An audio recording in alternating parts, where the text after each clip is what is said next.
proposal for something that you want to change. A policy proposal is going to be what you bring to elected officials or any other decision makers for that matter about a project that you want to install and that you want to have. Um, oh my gosh, you know what I just realized? Y'all can see my bunk bed, and I'm just going to tell you right now that the top bunk is for my cat and the bottom bunk is for me. It's the cutest thing. That's why you guys might see all the grass, but it's his grass. So I apologize for my background, but I will. All right, so um, I'll start over. A policy proposal is going to be essentially it's like a business plan, but for policy. So it's going to be a breakdown of everything that you want to do with a specific policy in mind, and we will go over a couple of examples because right now it might seem lofty and big, and how do I even start this? But the good news is that if you learn how to do a policy proposal, it'll mimic a business plan for the most part. It'll mimic like a personal grant proposal.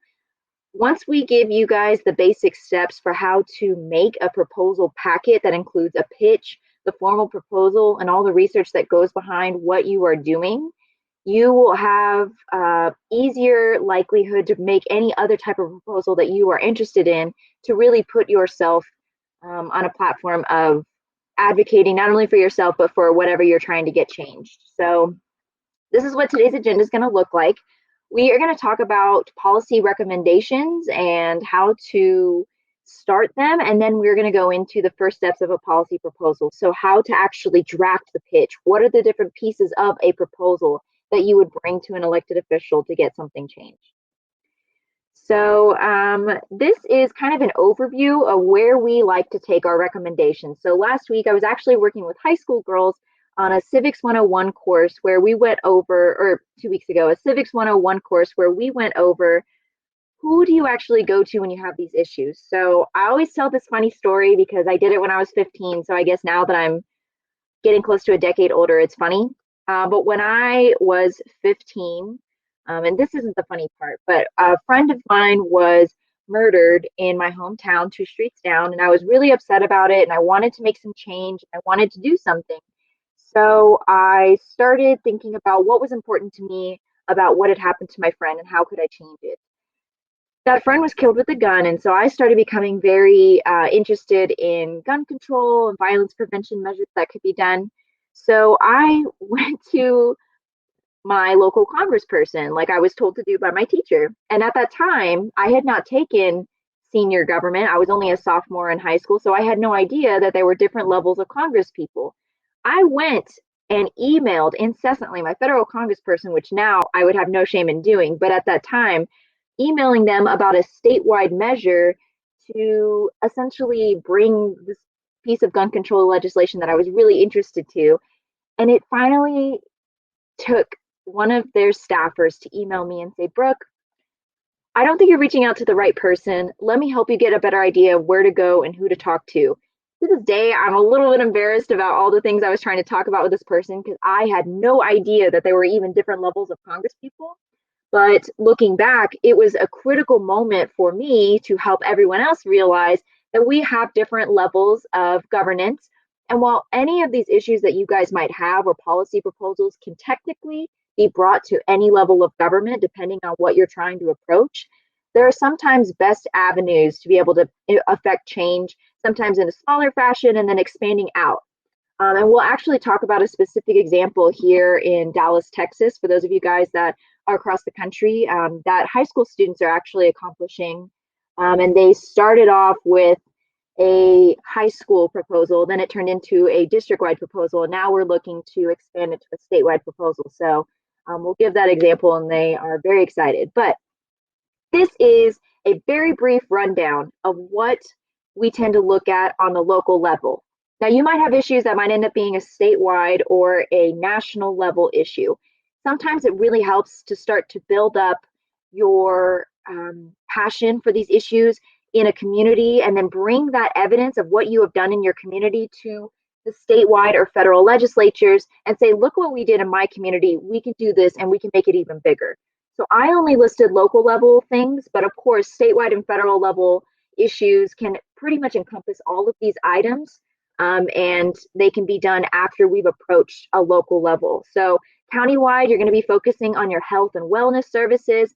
That's something that you guys have seen right now in this pandemic that we're facing. A lot of you guys will see that your county judges will have the emergency resources to enact stand place shelters or essential business orders, things of that nature. That's going to be a countywide issue, which is why, at least for those of you that are from the Texas or southeastern area of the United States, you saw that during the Ebola outbreak, during the Zika outbreak, they were the ones who we go to whenever we start asking for bug spraying and things like that. They are the health resources.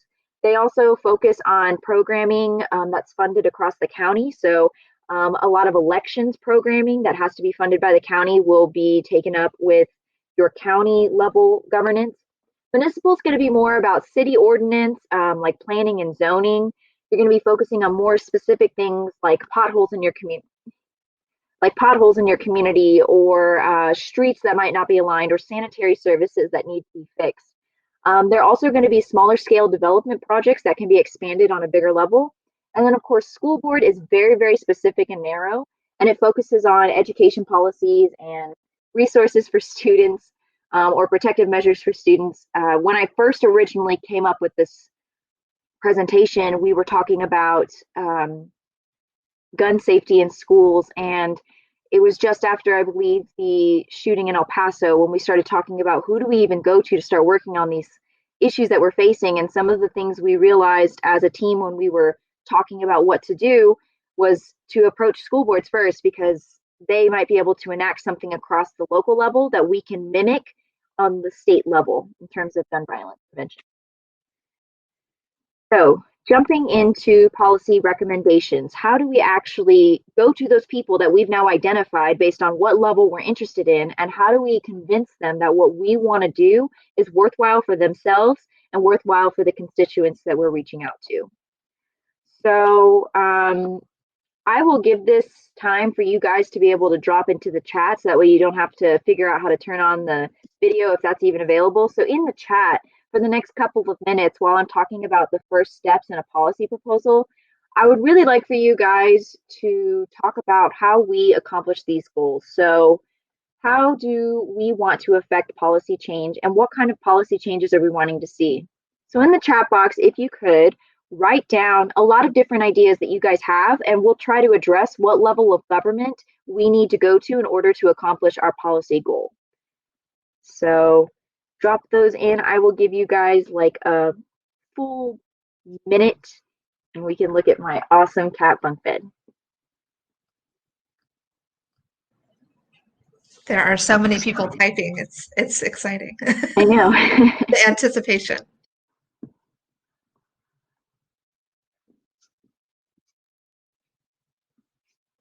The cat that came across the screen, his name is Albus. He is 3 years old, and he's horrible. All right. I love him, but he's a bad cat. All right, so just looking at some of the things that you guys are saying, I'm going to start from top to bottom. So Ana del Castillo said, addressing mass incarceration by decriminalizing drug offenses. So really interesting, and something that I actually did not know until I started law school, was that when we start looking at mass incarceration and the decriminalization of drug offenses, prison reform and incarceration patterns tend to begin at the county level, because you're a part of that health and wellness that I think I mentioned over here on the county wide level. That wellness part includes funding for your state prisons at least, and then if you were wanting to specifically target federal prisons, that's on the federal level. But state prisons are actually governed by the county. Funding for the prisons are governed by the county, and resources provided to our incarcerated folk are provided by the county. When you want to address mass incarceration as a large issue, I think it would be best to start at the county level, working with your county commissioners to try and make those changes. Now, of course, mass incarceration not only has the spectrum of prison reform, but it also has an additional spectrum of, like you mentioned, the criminalization of different types of offenses. That is directly statewide. So while we want to try to attempt to start with things local to give us a basis and give us a name for what we're trying to do and research backed behind what we want to do, when you're talking about decriminalizing specific offenses, that's going to go directly to the state because your penal code, which is going to be what would potentially label different crimes as either criminalized or illegal, that's going to be at your state level. And that I would recommend working with a state representative, more so than I believe a state senator, because while these tasks are not assigned, just as a general concept, state representatives tend to focus more on the issues that affect the people. State senators tend to focus more on the issues that affect business and economy in the state. And when they come together, they bring ideas and perspectives from both parts of the state House of the state-wide legislative level. Yeah. So hopefully that gave you a little bit of insight about where we would start. Requiring a model wellness policy across schools. You are correct. Sorry, I got to see the name. I want to know who wrote this. Shavana. So model wellness policy can definitely start. You can either start at the school board level. Now, if you want, you can elaborate a little bit more because in a bit we're going to talk about what we would do when we are writing these proposals. So you can elaborate a little bit more in the chat box if you'd like about what a model wellness policy looks like. But if it's school related, you are correct that we would start at the local level. You would start at the school board level or even potentially the county level. So you can technically have policies enacted on the county level that will put in place mandates for school levels and districts. That would be a great place to start. And then what you can do is you can take all of that evidence that you've gathered with all of these schools, either in a large district or a specific district or multiple districts. And then you can bring that to the state board of education and say, this is what we've done, and we want this to be a mandate across the state, depending on what that wellness policy looks like for you.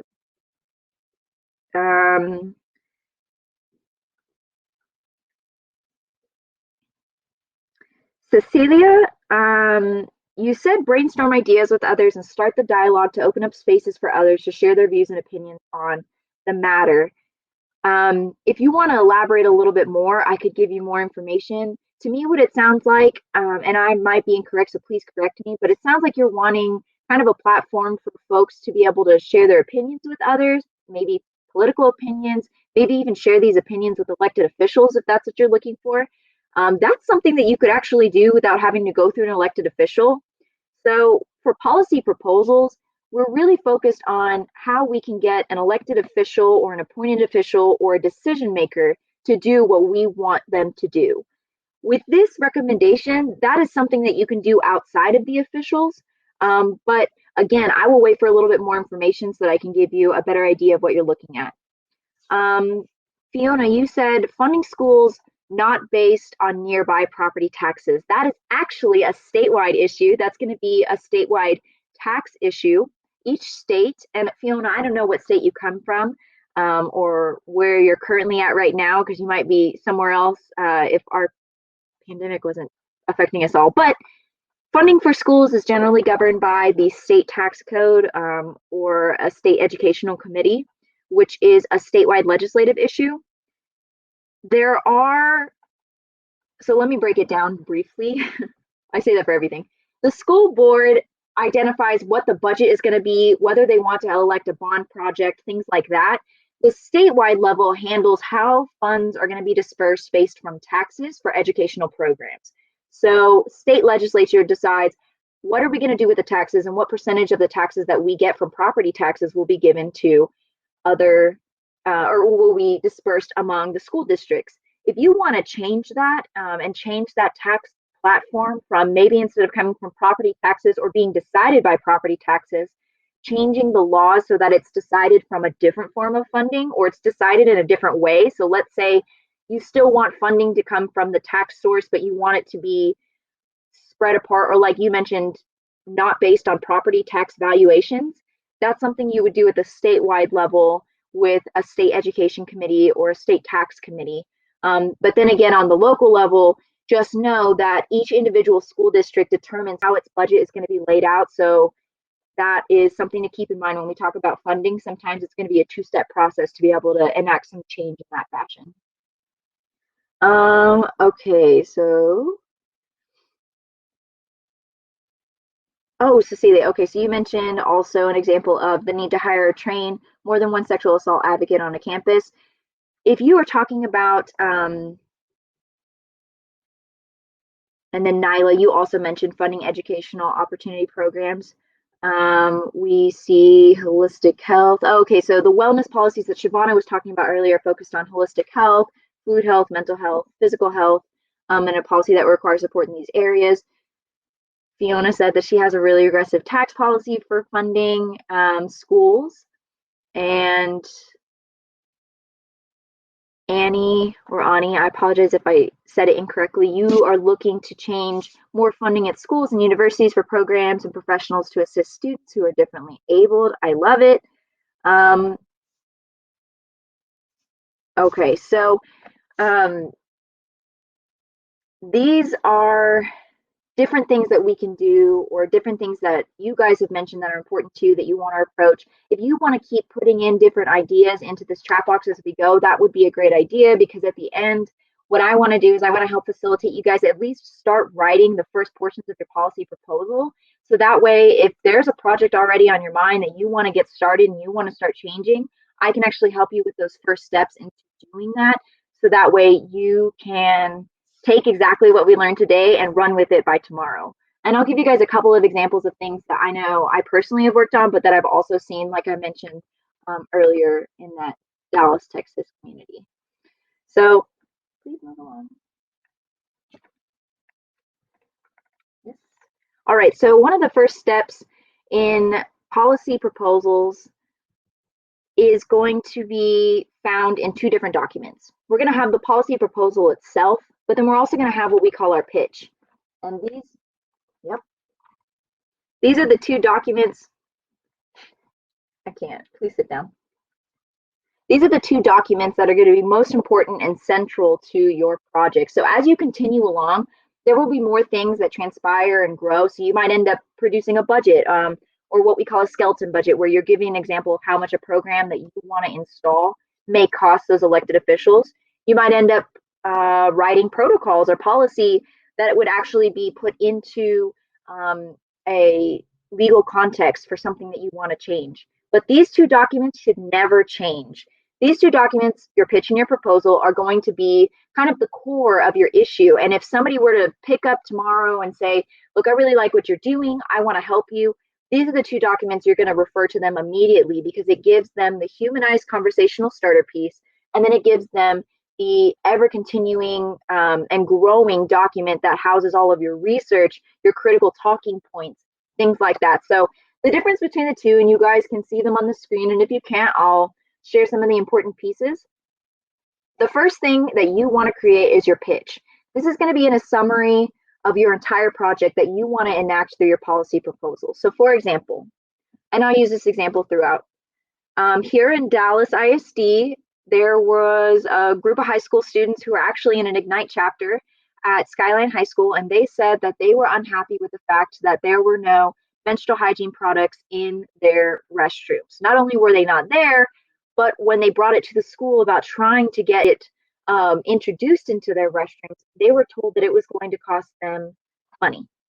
And so these students were really upset and decided that they wanted to try getting menstrual hygiene products brought to their high school for free for their students. And so what they started with is they started with their pitch. This is going to be for them in their, let me reword that, in their pitch, they summarized their project and called it the Dallas ISD Menstrual Equity Campaign. It was clear and it was succinct about what they wanted to do, all in one word, or one phrase. Within that document, they told a story, and they talked about, and I will show you guys that example here in a second. They talked a little bit about what they wanted to change, why they wanted to change it, and why it was so important for the current stakeholders, which for them were the board of trustees, needed to jump on board with this quickly. So for them, and I will just jump right to the example, they talked about, ooh, I made a mistake and I should have broken that up. It is tiny, but if you can read it, they talk to the trustees as if they are bringing them in and saying, this is what we want to do and this is why it is so important to you. They talked about the example from New York City, which was actually citywide legislation. So it was a little bit different because these students were trying to get a school district-wide legislation changed, but it was important enough and close enough to what they wanted to do. And it talked about why New York City thought it was so important to make sure that they had menstrual hygiene products provided for free for their students. Then it talked about some of the research behind it. So it mentioned how many students tend to not have products and how it will negatively impact them. So a majority of their conversation is focused on the fact that it's violative of Title IX because it's time spent away from the classroom. Then they jump into a brief section about this is what we want to do. So for them, they said menstrual hygiene products should be added to the budget for the upcoming full fiscal year. If you don't provide a solution in your pitch, something that the stakeholder can start to kind of picture an ideology, no, what am I thinking of? What word? And imagine if you don't give them a solution that they can imagine as something that is approachable and something that they can work with you to get, they don't understand the point of why you're bringing them an issue. If anything, you're just bringing them an issue and you're not really bringing them a proposal. So this is kind of the entryway into the thick proposal that you want to provide them with all of these questions that they may have answered, okay? And then they ended again with, this is what we want to do. Attached is our proposal. So the pitch is going to be most of the time. I prefer sending it via email. Sometimes people can be caught on the spot when you talk to them in person and they don't want to give you a firm decision or they don't want to set up a firm time to meet. I have found better success setting up an email initial contact and then following up with, we would like to talk to you about this. Could you send us a schedule or a time when you would be available to chat? But that's a personal thing, and you might have better success with going straight to the person saying, this is what we want to do. What do you think? There's different ways to approach it, but generally that pitch is either going to be that elevator pitch that you give to that person right then and there about how you want to change it, or it's going to end up being that initial email that you send where you attach the next part, which is your proposal. So the proposal, and we call it a living document.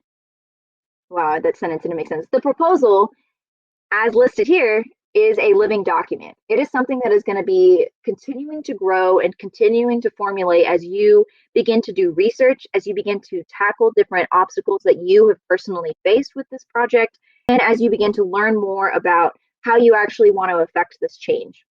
So to my example, when I was 15 and I tried to make that gun control change, the gun control legislation in Texas, I started off with, I think, enacting an entirely new state identification process. And when I brought that to my legislatures, they were uninterested. So I went back and I changed my proposal and I changed the draft a little bit and I changed it to instead be a expunction law. And instead of trying to change and create a state gun ownership identification database, I changed it into an expunction law that required anybody, related or with similar situations as the people who had murdered my friend, they had to be approved to get a gun. And they started listening a little bit more. I went back to the proposal and I started changing things. So it continues to change, but the bulk of it stays the same and it continues to grow. So in your proposal, you're going to have different sections and you're going to have your critical research, which is going to be the reason behind why what you were doing is so important. You're going to list your initiatives and your goals. So this is going to be kind of like a vision statement, except it's going to be broken out so that an elected official can see the bigger picture of what you want to change. You're going to have language that is engaging of all audiences. So probably one of the most common issues I've seen with policy proposals that people have asked me to look over is that they most of the time try to draft a proposal towards a specific type of audience. And you never want to leave out an audience, and you also don't want to overestimate the audience that you are writing to.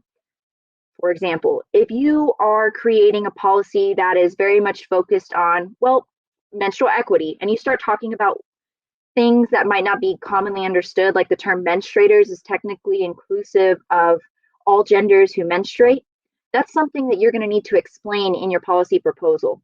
If you start using words like liters lost per day or any sort of legal jargon related to Title IX, which is the argument that those students made, you might lose the audience that you're trying to read. When you write your proposal, you want it to be so clear and so succinct yet still intelligible, that if you were to post it on your personal social media, anybody who you have on your friends list would be able to open up that proposal, read it, understand it, and know where you're trying to go with this policy and what you're trying to change. So that means, let's say you've got a Facebook and you've got your abuelitas on your Facebook, but you've also got your friends that you go to school with, and you might even have a kid that you mentor in high school or somebody who's a little bit younger than you. You want to make sure that all of these people can read that proposal and understand everything that you were saying as equally as the legislator or the decision maker that you're trying to reach out to and have them understand. So essentially, don't get lost in the sauce of the jargon. Just really try to keep it clear and as succinct as possible for them to understand. This will be presented in your initial meeting, and this will generally, for most policy proposals, contain a skeleton budget, which I think I have an example of here in this presentation. A skeleton budget is going to be a budget that has a list of different expenditures that could occur, and it's kind of like an estimate budget. So instead of actually putting numbers down about what the total will cost for that project, because let's say you don't know, you're going to put equations in that'll say, all right, so for example, the menstrual equity project, the students in their skeleton budget said, let's say we have 12 restrooms that we want to finance. That means we're going to need 12 different dispensers, and generally they cost between $250 to $500. They put an equation in there so that when the decision makers started to look at their actual policy proposal, they were able to say, okay, so if you're telling me that you want 10 restrooms, $250, I can't do math, but whatever that number is, they're going to write that off to the side. They're going to do that for all of the different line items that would be needed for that policy proposal. So for that one, that included tampons, pads, dispensers, labor for the people that would be putting in those items, and then of course a long-term custodial budget for the custodians that have to continue to restock that.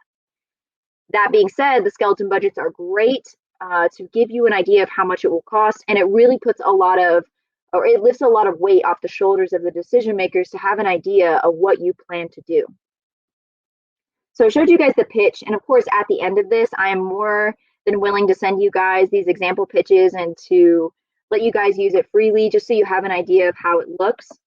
Here are some screenshots from the example proposals that these students made whenever they were working on the menstrual equity campaign. So it started off with their purpose.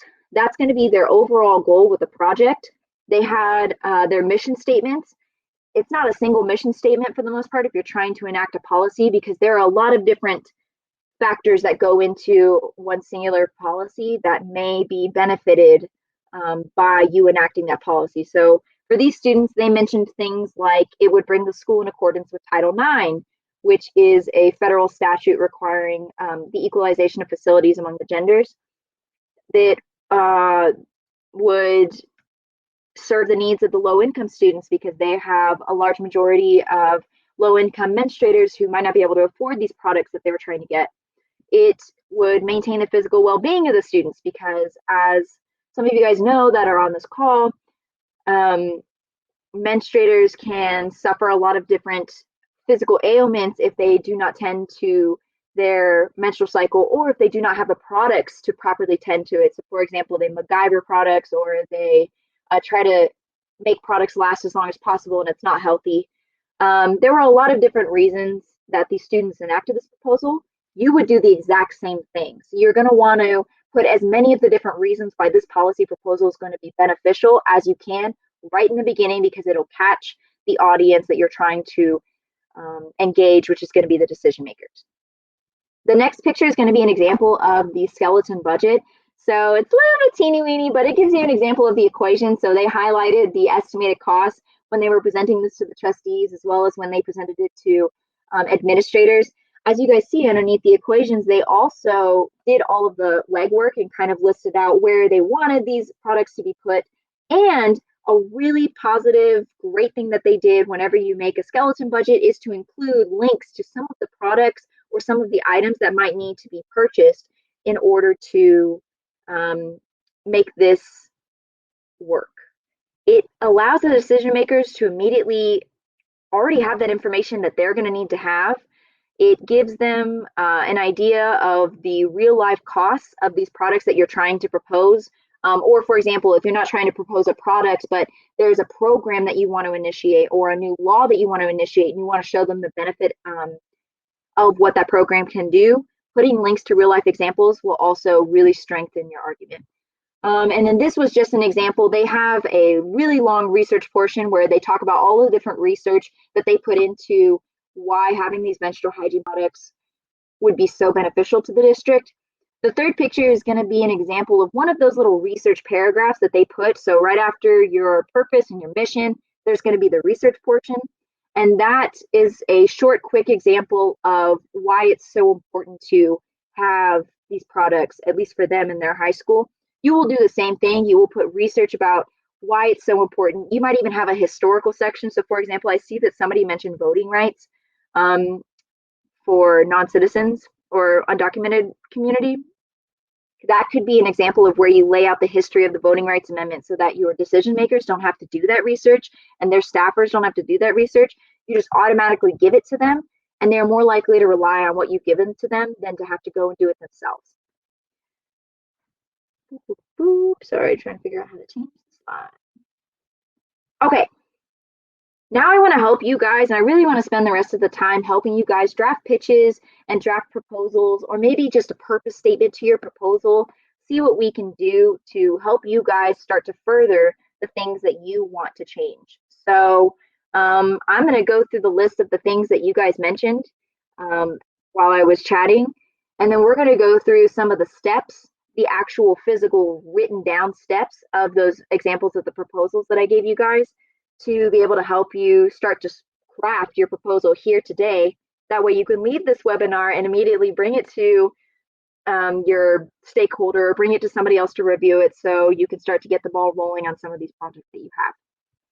So I'm going to scroll through the chat box real quick and look at a couple of these examples again. Okay.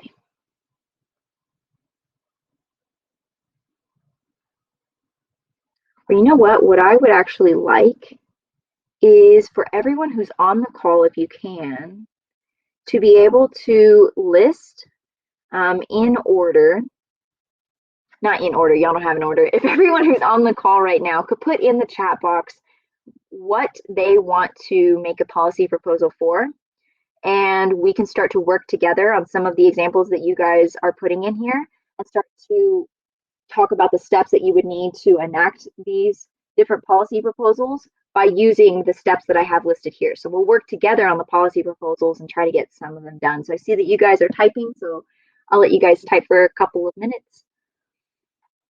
While y'all are typing, I can give you guys an update. So those high school students, which they love when I get to talk about their journey and their story, they actually ended up getting Dallas ISD to sign on to the menstrual equity campaign. And all of Dallas ISD is now going to be providing free menstrual hygiene products in all middle schools and high schools across the district. So that'll begin, hopefully if the budget meeting still goes as planned, in June. And we will get to see that change that those students did that started with just a pitch and a proposal. So that was really awesome. Alrighty. So I'll just give it a couple of minutes.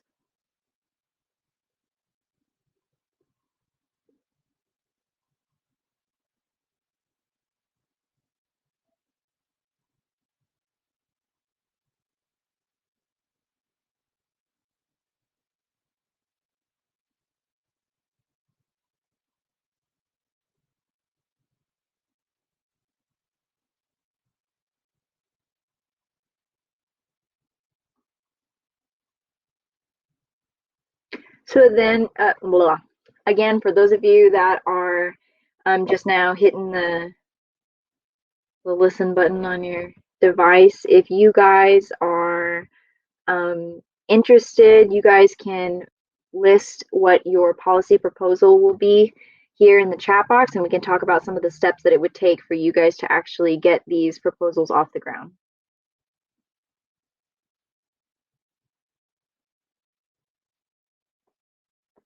Awesome. So we have one from Carla Castellanos, and it says that her policy proposal is for Governor Pritzker to create a program that helps undocumented workers financially during the pandemic. And she's actually working on the pitch and proposal right now. So let's all jump in and help Carla with her proposal and her pitch so that she can get it in function as quickly as possible, especially because it is related to the pandemic. So we want to make sure that we have a quick turnaround on this. So let's start with the pitch because that's going to be our first step, and then we can come back and edit it. So, folks, Carla immediately put down who she thinks her audience will be and who her stakeholder will be, and she wants to immediately address it to Governor Pritzker. Carla, while you're listening, if you could give me a little bit of the reason behind why Governor Pritzker is the person that the decision maker that you've decided is most important to reach out to, you can drop that in the chat box and we'll keep on going. So Carla will introduce herself and she'll say, hi, I'm Carla Castellanos. And if you're working with an organized movement or a group, you can say, and I am with this entity. If you're doing it on your own as a concerned citizen, you could just say, my name is Carla Castellanos, and you describe why Governor Pritzker would want to listen to you. So are you a constituent of that community? Are you someone who has seen their policies from a different state? You can go ahead and put that in your opening sentence. Then you want to name your project. So this doesn't have to be any official name, but in that next sentence, you're going to immediately address and say, this is what I want to change and this is why. So this can either be a specific name, kind of like the Dallas ISD Menstrual Equity Campaign. They knew that they were going to be in a long-term campaign, so they put a name on it, even though it's not an organization and it's not a formal project filed with the state or anything. Or you can do a phrase. So you're going to want to keep it short and immediately in the beginning. So after you've introduced yourself, that next sentence should say, I'm reaching out to you because I want to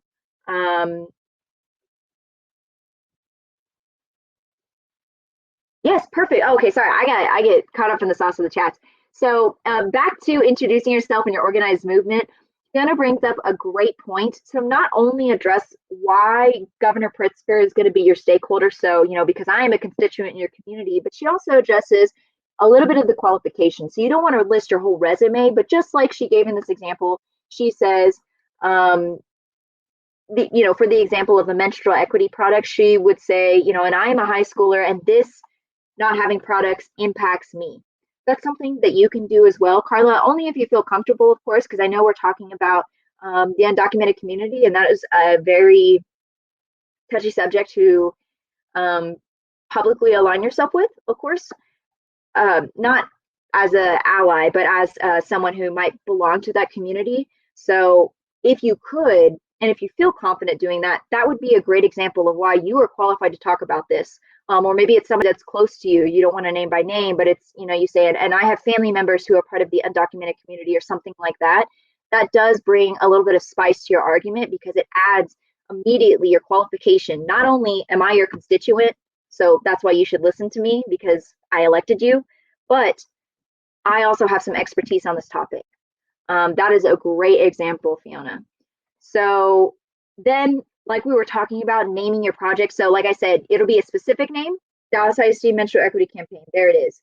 Or it can be a phrase. So you want to keep it very short, but you would say, I want to discuss, and let me go back to your recommendation. Go back to your recommendation. I want to discuss a financial aid program for undocumented workers during the pandemic. Financial aid program for undocumented workers during the pandemic. There are the three things that you want to address in a very succinct manner. Of course, you can always change up those words. My words are not perfect. And that'll give you a name to your project. But like I said, you could also give yourself a formal name for your movement if that also helps you get some recognition if you plan to expand it beyond this. Given that we are in the pandemic, you might not have as much time to have those formalities. So keeping it to a phrase could be your best bet so that we can keep things moving quickly since you're going to need a quick turnaround. Then you present your ask. So not only have you now included your ask in your name if you use a phrase, but the next portion is going to be the detailed itemized ask. So for the menstrual equity program, and I'll show it to you guys in this pitch, they wrote today, and they said, as students and allies to menstruators and menstruators themselves, They stand before you today asking to bring the menstrual equity campaign, there's the name, to you for implementation at Skyline. And in their next section, they might not do it as well as I'm talking about right now, but their next section immediately goes into menstrual hygiene products, why they should be provided for free. For you, Carla, you can say right after you say, I am here to ask for a financial aid program for undocumented workers during the pandemic. I think that there should be a statewide, or I am asking or requesting a statewide program that will provide resources to undocumented workers throughout the duration of the campaign. And Carla, I don't know a lot about what you personally are wanting to do. So in this ask, it could be a lot more detailed and itemized, right? Like you could be saying, I want to provide paid sick leave to undocumented workers whose employers might not be giving them paid sick leave, or I want to make sure that there is some form of unemployment for undocumented workers. It depends on what you're trying to do, but when you present your ask, you want to make it a little bit more specific, right? So you can name your project as a financial aid program during the pandemic, but then in your ask, you want to talk about the actual mechanism for what you want to do to bring money to the undocumented community. So if you want to put in the chat box, you're more than welcome to give us a little bit more information so we can help you present that, but that'll be your next sentence. And then right after that, I recommend putting it in a tiny new little paragraph, because you want to keep the basic stuff in your first paragraph, and then in your next paragraph, and it can be short, you're going to back it up with a compelling piece of research or data. So I do not have any data off the top of my head related to undocumented workers and the pay that they do or don't receive, but I do know that they don't receive unemployment benefits, and that's also a state-specific thing though, so don't quote on it for your proposal because I'm speaking about Texas benefits right now, and there are not any unemployment benefits for undocumented workers in Texas. But that's a compelling piece of information that you can give them. You can start it off by saying, Governor Pritzker, right now, there are no benefits available to undocumented people in the state of, and forgive me that I do not know who Governor Pritzker is, and I really apologize, but whatever state you're in, you can make it state specific. Illinois, perfect. I should have known that. I feel like an idiot. Okay, so you can say in Illinois and then address what you're trying to change related to Illinois. You can provide a piece of research such as undocumented workers make up this percentage of the workforce. We should treat them with the same dignity that we are treating our own constituents, especially in a time of pandemic when, you could even get fancy and be like, when the 14th Amendment guarantees equal rights to all people, not just citizens. No, I'm just kidding. But I mean, I'm not kidding about that law piece, but I am kidding about the DAV. So you put something like that in there, right? So you want to introduce a little bit of law, maybe. You're going to introduce a little bit of research about how many undocumented folks make up the workforce. You want to talk about maybe some of the essential workforces that they are in and talk about the importance of keeping our undocumented community as safe as we keep our documented community, because they make up a large portion of maybe essential businesses. Things that are very buzzwordy in relation to the pandemic would be a great way to tie up this little research paragraph that you want to have that kind of gives them the very quick basics. I would not recommend that it be longer than 2 paragraphs, and that's for any policy proposal, because you don't want to put all of your research out there and give them all of the good stuff. You want to give them the best stuff. And then in the proposal, you give them all of the good stuff. So that way, if they weren't really convinced with that argument, you got this one, you got this one, and this one. And then all of those arguments together are the most compelling to really seal the deal on what you're trying to do. Then, after you finish your intro and your research paragraph, so it's kind of like an intro and a body, you're going to complete it with your conclusory paragraph. And that's going to be, you represent your ask. So you say, this is why I am coming to you for financial aid programs for undocumented communities during the pandemic. You don't have to restate everything you just said in the research paragraph, but you come back at them with that quick ask. And then you propose your next steps. So this section should not be lengthy and detailed because this is just the pitch. But in this section, you're going to want to say, first, I would like to have a meeting with you via phone or with one of your staffers to be able to talk about some of these, the ways that we can address this. You could have a next step that says, our next step is to start talking about this budget, or our next step is to talk about ways that we can incorporate undocumented communities into your already standing policy proposals related to the pandemic. That is a way for you to finish up your pitch. It should be no longer than one page. It should really be no longer than 3/4 of a page, but it depends how complex the issue is that you're trying to address.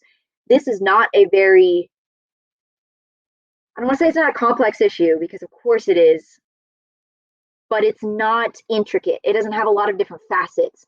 It's an emergency action that the governor can take, or your local county commissioner, that will provide relief in a quick fashion. So it's almost like it's already laid out, and all they need to do is insert your ask into what's already been laid out, if that makes sense.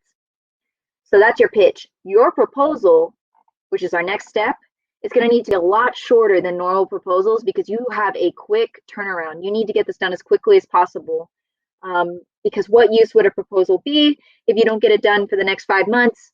And fingers crossed, we are not still in the midst of a pandemic that's going to require us to still be in a shelter in place type fashion, or still be in a place where it would be dangerous for workers to continue working. So in this proposal, you start it with your mission statement. So that should be your one sentence. This is what I want to do, which for you, financial aid for undocumented community in the state of Illinois. So you essentially take your ask from your pitch and put it into your proposal as your mission statement. Then you identify your purpose. So here you have not introduced research yet, but your purpose is where you want to list out all the different reasons why it's critical to have financial aid for undocumented workers. So, and you guys can drop some in the chat box, but a couple different reasons. The undocumented community needs to feed, shelter, I don't want to say water because that I sound like a plant, but humans have to be watered. You need to provide the essential resources to them and their families. Then the undocumented community needs these resources because they should be treated equally to the citizens of the community, because the pandemic doesn't discriminate. Third, and just go into some of the arguments that are backing up why you are so passionate about this, regardless of that person's partisanship, of course, because this proposal is undocumented community is nonpartisan. So this is something that you don't need to craft in a certain way, even though I know that the discussion of undocumented communities is not nonpartisan, but folks who are nonpartisan, that's, undocumented, that is a nonpartisan community itself. So then that's your purpose, right? You've listed out all the different reasons why it's critical. In your research, you explain all of those initiatives you listed under your purpose with a little bit of research. So if you put something in your purpose that doesn't have any research to back it up, my recommendation is you don't use it as a purpose, even though it can be a great argument for you when you are making the personal appeal. In your proposal, if you list a bunch of different purposes, but you don't have one of those research paragraphs to back it up, or to at least support your argument, even if it's not exactly derivative of the purpose that you've written down, it's going to be a little bit harder to prove that that is important. So I'll give you an example. With the menstrual equity program, the students were really keen on putting in a purpose in there for the mutual destruction of property. So they said, if you refuse to meet our demands, we'll free bleed, and we will destroy our own clothing, and we will destroy all of the furniture that's in the school. And while that I think is a good argument, we didn't have any research to back up what the cost might look like for the destruction of mutual property. All we had was potential argument that it would put a financial strain on the district and on the students, but we didn't have anything to really support us. So we took that argument out, but we used it in our presentations. But in your proposal, you want to keep it to just the research. So that way you have more support for your argument. There are people who specialize and have expertise in these fields that support the point that you're trying to make, which for you is financial aid for undocumented communities in Illinois and beyond, but you're starting with Illinois. And then, just as a note, you're going to want to hyperlink every single piece of research. So you're not going to want to cite it like an MLA citation, you're going to want to do a kind of like an article. So in those research categories, you want to hyperlink every piece of research that you pull, because one, you want to show that to your decision maker that you are serious about what you're saying. But two, you also want to give them the evidence so they can look at it themselves. If they want to doubt you, they can pull up that Huffington Post article or that USDA.gov article, or the reliable source that you have used, that peer-reviewed scholarly dissertation, to show that you are legitimate and what you're saying is legitimate. And then finally, you want to address all questions and counter arguments in your proposal before they're even raised. So in that research section, you're not only going to want to put research behind every purpose that you list, but you're going to want to have a counter argument section. And for those of you, I don't know how many of you guys are in law school right now or interested in law school that are in the chat, but this is a huge piece of legal arguments, is they not only address the arguments, but they address any potential counter arguments that they think are going to be raised by opposing counsel. So here, they want you to address all of the things that someone could say against your program. So you need to be as creative as possible and start to think of all of the terrible things that someone might say to negate your argument. I can't think of any, but all right, so normally I would give you guys a chance to present your proposals, but we just got one recommendation and we went through it and it was very thorough. So in the last 5 minutes of the presentation, if you guys have any questions about policy proposals, or Michelle, if you have any announcements that you would like to make, I am complete. And I'll put my email in the chat for you guys. Thanks, Brooke. Yeah, I'm going to let people drop in their questions, and then I will also drop in an evaluation form so we can get feedback. How long should proposals be? So proposals normally can be as long as you want. I personally recommend somewhere between 3 to 5 pages. So if you're only bringing a one-page proposal, you probably haven't done enough research. You should probably have somewhere for a starter proposal between 3 to 5 pages. If it's a very intricate subject, you can have many, many more. There's no limit, but there's kind of a minimum to when someone will feel that your proposal will be full enough with research.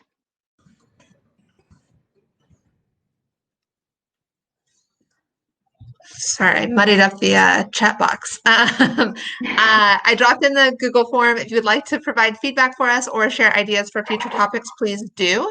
And then if you have any additional questions, please feel free to drop them in the chat box as well. I want to thank all of you for joining today, and thank Brooke so much for taking some time out of your day to share this incredible presentation with us. I think that it gave a lot of insight, and I am excited to hear what all of these participants go out and do with this. Thank you.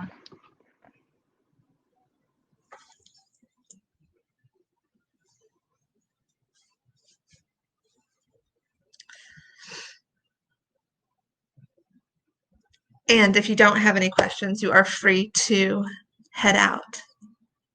Make sure you grab Brooke's email address too if you have any additional questions.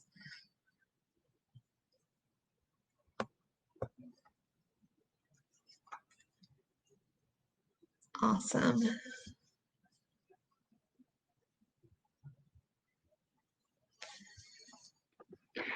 I forgot to add that if you guys have any proposals that you want me to look over, just like Carla, you can email them to me and I'll look over them since I have lots of time on my hands. Thank you. All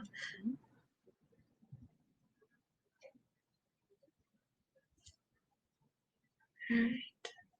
I got one more typer and then we will close out. All right. Thank you all so much. Brooke, thank you. I'm sure I will talk to you soon.